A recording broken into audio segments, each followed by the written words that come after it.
I stood there in my custom gown, dripping in diamonds my husband bought me, while he called my parents wretched in front of everyone. They laughed, he smirked, but what none of them knew was that in 5 minutes, every single one of them would be begging for mercy. Hey, it's me. And before I tell you what happened that night, the night that changed everything, I need you to do something for me. Hit that subscribe button right now because what I'm about to share with you is so unbelievable, so perfectly orchestrated by the universe itself, that you'll want to make sure you never miss another story like this. Trust me on this one. Now let me take you back to that night, the night I watched karma destroy my husband in the most spectacular way possible. My name is Nicole, and for 5 years, I was married to a billionaire named Trevor Whitmore. On paper, I had everything: the penthouse overlooking the city, the closet full of designer clothes, the black card with no limit, the life that little girls dream about when they imagine being Cinderella. But here's what they don't tell you about marrying into that kind of wealth. Sometimes the prince turns out to be the villain, and the castle becomes a prison made of gold. Trevor and I met at a business conference. I was working as a financial analyst, making good money, building my career. I didn't need saving, but he pursued me like I was the only woman in the world. Flowers every day, handwritten notes, weekend trips to Paris. He made me feel seen, special, loved, and when he proposed on a yacht under the stars, I said yes without hesitation. I thought I knew him. I thought I'd found my person. The first year of marriage was beautiful, but slowly, things started to shift. Little comments here and there. A joke about my hair, a remark about my family's neighborhood, the way he'd correct my grammar in front of his friends.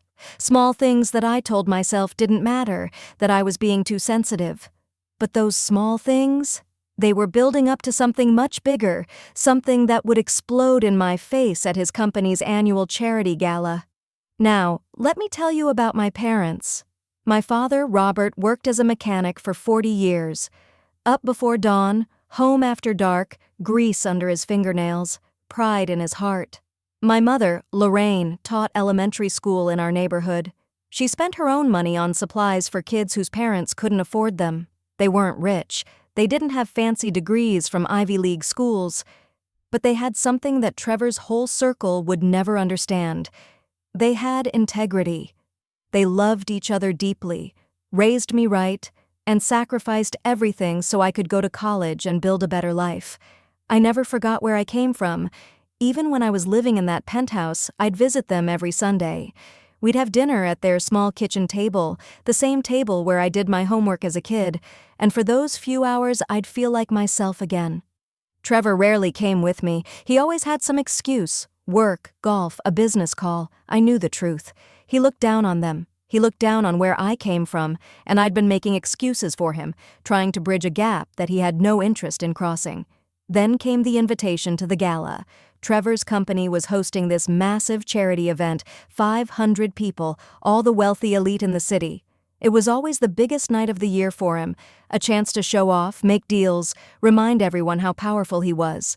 And for the first time in 5 years, he told me to invite my parents. I was shocked, excited even. Maybe this was him finally accepting them, finally accepting all of me. I should have known better. The night of the gala, I spent hours getting ready. My dress was custom-made, emerald green silk that hugged every curve. My hair was perfect, makeup flawless. I wanted to look like I belonged in Trevor's world, like I deserved to be there. But more than that, I wanted my parents to be proud of me, to see that their sacrifices hadn't been in vain. When I looked in the mirror, I saw success. I saw a woman who'd made it. I had no idea I was about to see that woman completely shattered. My parents arrived at the venue right on time. My father wore his best suit, the one he'd bought for my wedding. My mother had a new dress, something she'd probably saved up for months to buy. They looked beautiful to me. But when they walked into that ballroom full of people in $1,000 outfits, dripping in jewelry that cost more than cars, I saw the discomfort in their eyes. They didn't belong here, and they knew it. But they came anyway, because I asked them to. Because they loved me. I hugged them both tight, introduced them to a few people. Everyone was polite enough, shaking hands, making small talk, but I could see it, the way eyes would flicker over their clothes, the fake smiles, the quick dismissals. Trevor barely acknowledged them. He gave my father a limp handshake and kissed my mother's cheek like it was a chore. Then he disappeared into the crowd, leaving me to play buffer between my two worlds. Dinner was served in the grand ballroom. Crystal chandeliers, white roses on every table, champagne flowing like water. We were seated at Trevor's table, right in the center of everything. My parents sat quietly, taking it all in. My father smiled at my mother, squeezed her hand. They were trying so hard to be comfortable, to fit in for my sake, and I loved them so much in that moment that my chest ached. Trevor was on his third glass of scotch when the trouble started. His business partner Gerald was at the table, one of those loud, obnoxious men who thinks money gives him the right to say whatever he wants. They started talking about their early days, back when they were building the company. Gerald told some story about eating ramen noodles in a tiny apartment, and everyone laughed. Then someone asked me about my background, where I grew up, what my family did. I felt Trevor's eyes on me before I even opened my mouth. There was something in his expression, something cold and sharp. And when I started to answer, he cut me off. He laughed, this dismissive little sound, and said, "Oh, her people?" Very simple folks, very modest. The way he said simple made my blood run cold. It wasn't a compliment. It was an insult wrapped in a smile. The table went quiet for a second, that awkward kind of silence where everyone knows something wrong just happened but nobody wants to acknowledge it. Then Gerald laughed, and a few others joined in nervously. My father shifted in his seat. My mother reached under the table and squeezed my hand so hard it hurt. I looked at Trevor, waiting for him to correct himself, to say he was joking. Something. But he just sipped his scotch and smirked at Gerald like they were sharing some private joke. I should have said something right then. I should have stood up for my parents, for myself. But I was frozen, caught between humiliation and disbelief. This was my husband, the man who promised to love me, honor me, protect me, and he was sitting there tearing me down like I was nothing. But Trevor wasn't done. Oh no, he was just getting started. Someone mentioned something about philanthropy, about giving back to communities in need, and that's when Trevor really let loose. He leaned back in his chair, looked around the table to make sure everyone was listening, and said, "I basically rescued Nicole from that wretched life. Can you imagine? Growing up in that neighborhood, with those conditions? I gave her all of this." He gestured around the ballroom like he was some kind of savior, like I should be grateful he'd pulled me out of the gutter. The word wretched hung in the air like poison. My mother's eyes filled with tears. My father pushed his chair back, ready to leave, and I wanted to disappear, to melt into the floor, to wake up and realize this was all a nightmare. But it was real. My husband had just called my parents, my childhood, my entire life before him, wretched in front of hundreds of people, and they were laughing. Not everyone, but enough. Enough to make me feel like the smallest person in that massive room. Trevor caught my eye and smirked, actually smirked, like he was proud of himself, and something inside me broke. Not just my heart, my spirit, my sense of self-worth, everything I'd been holding together for 5 years. I'd made excuses for him, overlooked his condescension, convinced myself that love meant accepting someone's flaws. But this wasn't a flaw. This was cruelty. This was him showing me exactly who he was, and I finally believed him. My father stood up, took my mother's hand. He didn't make a scene, didn't yell or curse. He just looked at me with so much sadness and said quietly, "We're going to go, baby girl." And I was about to stand up with them, about to leave Trevor sitting there alone, when the ballroom doors opened. At first, I didn't pay attention. People had been coming and going all night, but then the entire room went silent. Not awkward silent, dead silent. Everyone turned to look at the entrance, and I followed their gaze. A man in an expensive tailored suit was walking toward our table, flanked by 2 security guards and what looked like lawyers. He was older, maybe in his 60s, with silver hair and the kind of presence that commanded respect without saying a word. Trevor's face went white. Actually, white, like he'd seen a ghost. Gerald stopped mid-laugh, his mouth hanging open, and the man walked right past all of them, straight to my father. He stopped directly in front of him and said, "Robert? Robert Johnson?" My father looked confused, squinting at the man like he was trying to place him. Then his eyes went wide. "Lawrence? Lawrence Knight?" His voice was barely a whisper. The man, Lawrence, smiled, and it was genuine, warm, filled with respect. "Yes, sir." It's been a long time. I had no idea what was happening. My mother looked just as confused as I felt. But Trevor knew exactly who Lawrence Knight was. Everyone in that room knew. Lawrence Knight was a legend in the business world, a self-made billionaire who'd built an empire from nothing. His investment firm controlled billions of dollars. One word from him could make or break companies. And he was standing at our table calling my father Sir. Lawrence turned to the crowd, his voice carrying through the silent ballroom. "Ladies and gentlemen, I apologize for the interruption, but I've been searching for this man for nearly 20 years, and I just discovered tonight that he's here." He looked back at my father with something close to reverence. 23 years ago, I was broke, desperate, and about to give up on everything. I'd lost my job, maxed out my credit cards, and I was living out of my car. I walked into a repair shop to beg for free work on my car, and this man, Robert Johnson, not only fixed my car for free, but he gave me a job. He taught me about business, about integrity, about what it means to be a real man. Everything I am today, everything I've built, started because of his kindness and wisdom. You could have heard a pin drop. My father was shaking his head, tears in his eyes. "Lawrence, you didn't need me. You had it in you all along." But Lawrence wasn't having it. "No, sir.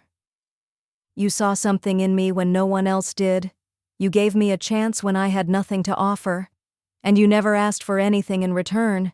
You just helped me because that's who you are." Then Lawrence turned to Trevor, and the temperature in the room dropped 10 degrees. "Trevor Whitmore." It wasn't a greeting, it was an indictment. Trevor stood up, trying to smile, extending his hand. "Mr. Knight, what an unexpected pleasure. I had no idea you knew." Lawrence didn't shake his hand. He just stared at Trevor like he was something dirty on the bottom of his shoe. "I've been considering your proposal," Lawrence said slowly. "Your company has been pursuing my investment firm for 8 months now, a $500 million deal to save your failing business." Trevor's face went red. Gerald looked like he might pass out. And I realized in that moment that everything was a lie. The wealth, the success, the arrogance, it was all a facade. Trevor's company was drowning, and he'd been desperately trying to hide it. Lawrence continued, his voice cold and precise. "I was going to say yes. I'd reviewed your financials, met with your team. The paperwork was ready to sign on Monday, but tonight, I watched you humiliate this man, the man who taught me that real wealth has nothing to do with money and everything to do with character. I watched you mock his family, call their life wretched, treat your own wife with contempt, and now I know exactly who you are, Trevor Whitmore." The silence was deafening. Trevor tried to speak, stumbling over his words. "Mr. Knight, please, I was just joking. It was a mistake. I didn't mean—" But Lawrence held up his hand. "The deal is off. My firm will not be investing in your company. Furthermore, I'll be advising my network to reconsider any partnerships with you. What I witnessed tonight tells me everything I need to know about your leadership and your character." Trevor's legs seemed to give out. He collapsed back into his chair, his face a mask of panic. Gerald and the others at the table were already distancing themselves, scooting their chairs away like Trevor was contagious. The dominoes were falling, and everyone in that room knew it. Without Lawrence's investment, Trevor's company would collapse, and his reputation? Destroyed in a single night. But Lawrence wasn't finished. He turned to my father with a warm smile. "Robert, I'd like to offer you a position on my advisory board.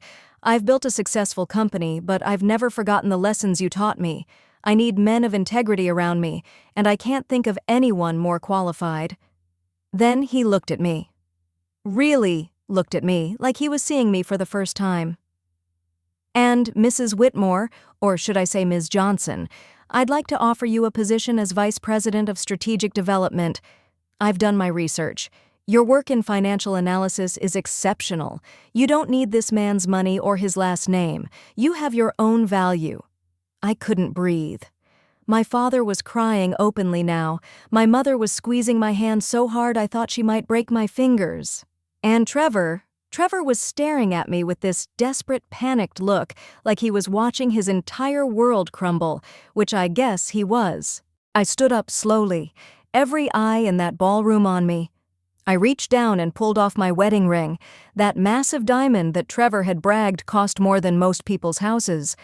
I placed it gently on the table in front of him and said, clearly enough for everyone to hear, "I'd rather be wretched with people who love me than miserable with a man who never respected me." Then I took my father's arm on one side and my mother's on the other, and we walked toward Lawrence Knight. Behind us, I heard Trevor's voice, desperate and breaking. "Nicole, please. Nicole, wait, I'm sorry. Please don't do this." But I didn't turn around. I didn't look back. I just kept walking, out of that ballroom, out of that life, out of that prison made of gold and filled with contempt. That night was 2 months ago. In that time, Trevor's company filed for bankruptcy. The lawsuits started rolling in, investors, partners, everyone who'd been caught in the collapse. His face was all over the business news, and not in a good way. Last I heard, he'd lost the penthouse, the cars, everything. He tried to call me 100 times, sent flowers, letters, even showed up at my new office once before security escorted him out. I wish I could say I felt happy about his downfall, but I didn't. I just felt free. I took the position with Lawrence's company, and it turns out I'm really good at it. My father joined the advisory board and has become one of Lawrence's most trusted confidants. My mother retired from teaching and now runs a scholarship program through Lawrence's foundation. We're not just surviving, we're thriving. I learned something important that night. You can't build a real life on a foundation of shame. You can't love someone who makes you feel small. And you definitely can't forget where you came from, because those roots, they're what keep you grounded when everything else falls apart. My parents weren't wretched. They were the richest people in that entire ballroom, because they had something money can't buy. They had love, dignity, and the kind of character that changes lives. Karma didn't need my help that night. It showed up on its own, perfectly timed, absolutely devastating. And while I don't wish pain on Trevor, I'm grateful for what happened, because it freed me. It showed me that I deserved better, that I was never the one who needed rescuing. So that's my story, the night my husband's cruelty became his downfall, and my freedom became my future. If this resonated with you, if it reminded you to never let anyone make you ashamed of where you come from or who raised you, I need you to do something for me. Hit that like button right now. Drop a comment and tell me, have you ever witnessed karma work this perfectly? Have you ever had to walk away from something that looked perfect but felt wrong? Share your story with me and subscribe, because I've got more real-life stories that'll remind you that the universe has a way of balancing things out. Remember this: stay humble, stay true to yourself, and never, ever forget where you came from. The people who raised you are your foundation, and no amount of money is worth betraying that. I'll see you in the next one. Keep your head up.